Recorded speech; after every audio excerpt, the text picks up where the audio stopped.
Gabe from Los Angeles. I keep hearing rumors about CM Punk returning this year at the Royal Rumble. I don't know where you're hearing those rumors from, but you didn't hear it from me.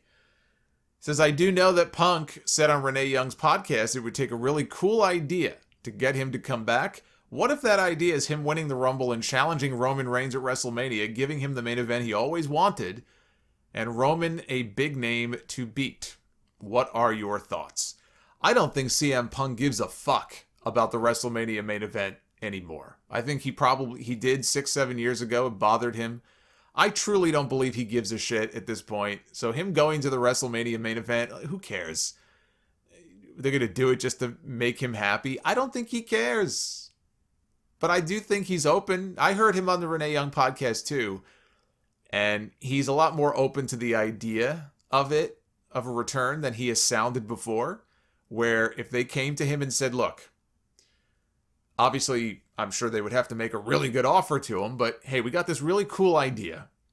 Or so-and-so really wants to work with you, and we'd love to work with you again, and here's our idea. I think he'd be receptive to it. I don't see the benefit in bringing CM Punk back until you get people back in the building. He really is that last... It's been so many years now, I think he really is that last big name left to make a big return who we haven't seen in many, many years. So a long enough period of time has gone by where his music hits and he comes out, let's say, as a surprise. Or even if it wasn't a surprise, if people knew he was going to be there, it would be this great moment and it would just be more impactful. Can he move tickets to the shows and can he make a difference in that way? I don't know, but I certainly would want to wait and find out and not blow it on a fucking Thunderdome show. I don't really see what is to be gained there. I don't know why Punk would even want to come back unless it was in front of an actual audience.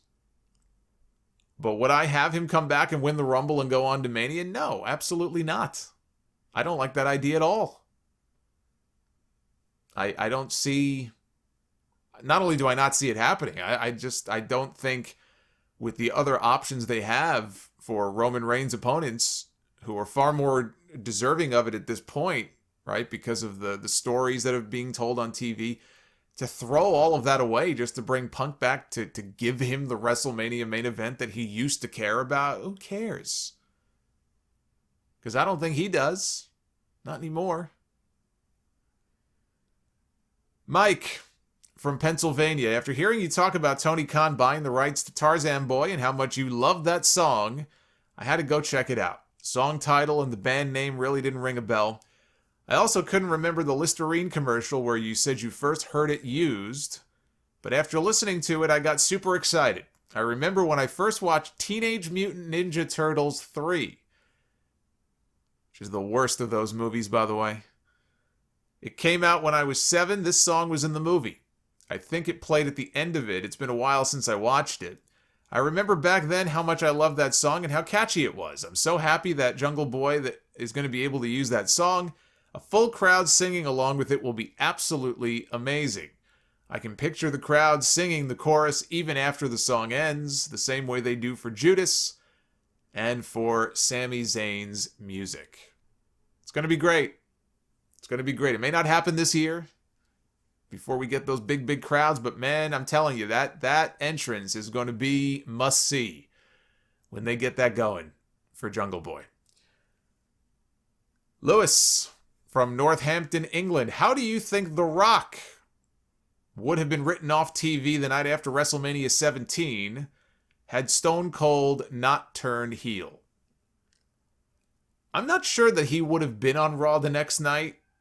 You know, if not to use him the way they did to get over the two-man power trip, if they weren't going to do that, then I'm not sure he would have been there. I mean, maybe a handshake with Austin at WrestleMania out of respect, and then he just disappears for a few months to go film his next movie. What I would have done, Triple H was the next likely challenger for Austin, even though he lost to The Undertaker at WrestleMania. Because Triple H had a victory over Austin that he could point to in their 3 Stages of Hell match a couple of months before. He could just say, look, I've already beaten you once, and I can do it again. I should be next in line for a shot at the title. On Raw, you promote a segment all night long with The Rock making some kind of big announcement. They don't tell you what it is, but it's some kind of big announcement, so people think, oh, what is he going to challenge Austin again? Is he going to retire? Like, what's he going to do? And you get to the end of the show, because that's the best. You want a hook, right, to keep people watching. That's always, you want to have a good hook. You get to the end of the show, out comes The Rock, he makes his big entrance, finally, does all his usual shit. And then, before he can actually make the announcement that he's there for, which there is no announcement, it's just the tease of one. Before he can make the announcement, out comes Triple H to attack him. Or, you know what?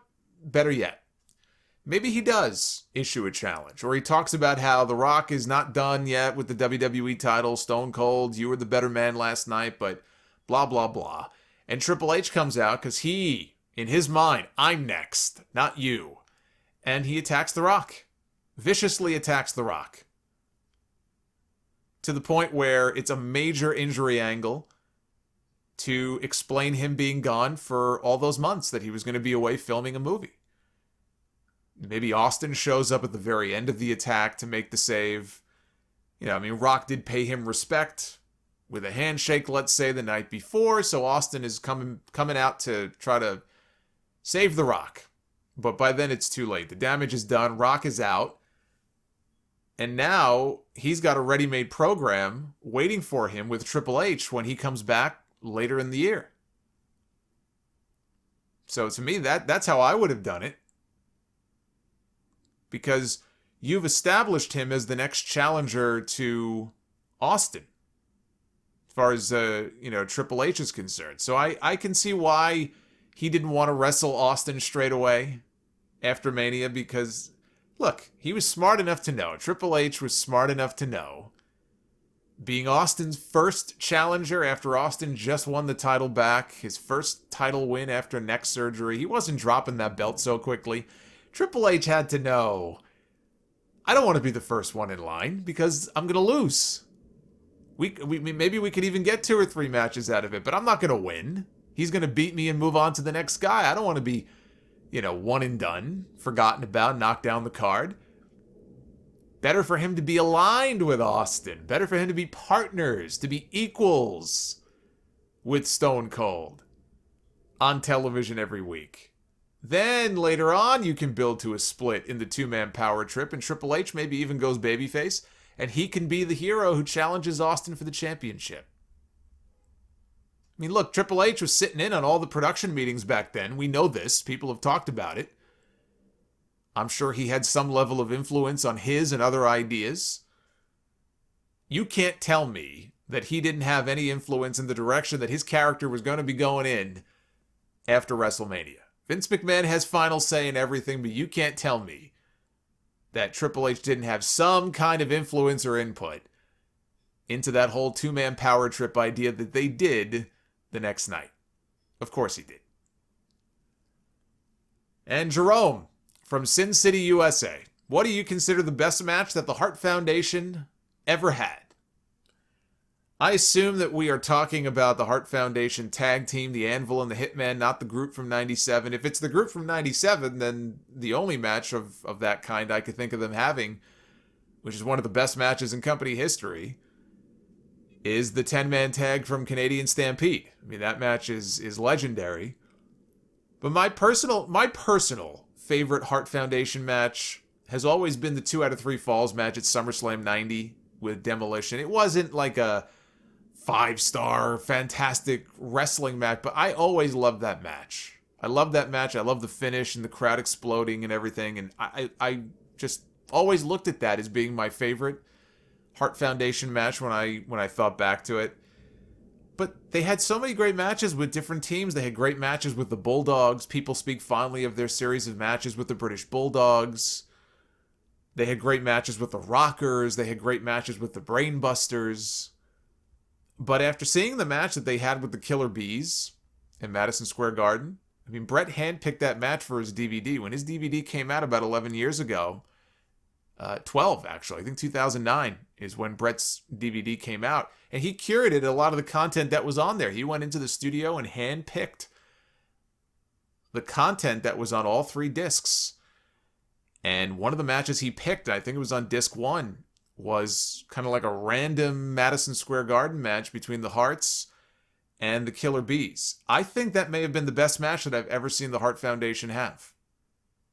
Was that match against the Killer Bees. It was February of 1986. And it went to, I think, like a 20-minute time limit draw. There was no winner. But it was a hell of a match. So I might actually say the Killer Bees match might have been the best Hart Foundation match I've ever seen them in. But that 2 out of 3 falls match at SummerSlam 90 will always have a place in my heart.